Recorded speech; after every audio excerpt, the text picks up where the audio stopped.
សូមគោរពនឹងជម្រាបសួរពុកម៉ែបងប្អូនទស្សនិកជនដែលកំពុងតែតាមដាននៅคลิปវីដេអូមួយនេះសូមស្វាគមន៍សាជាថ្មីមកកាន់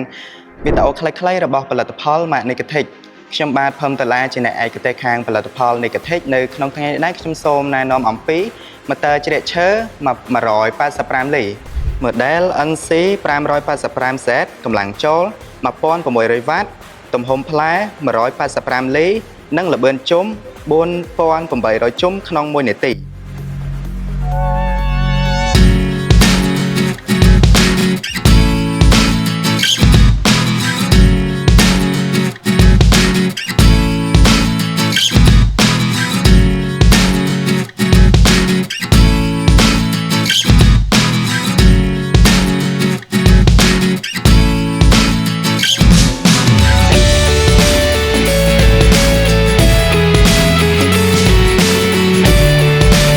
អត្ថប្រយោជន៍របស់ motor ជ្រៀកឈើនេះគឺប្រើធន់កម្លាំងខ្លាំងនិងមានតម្លៃសមរម្យ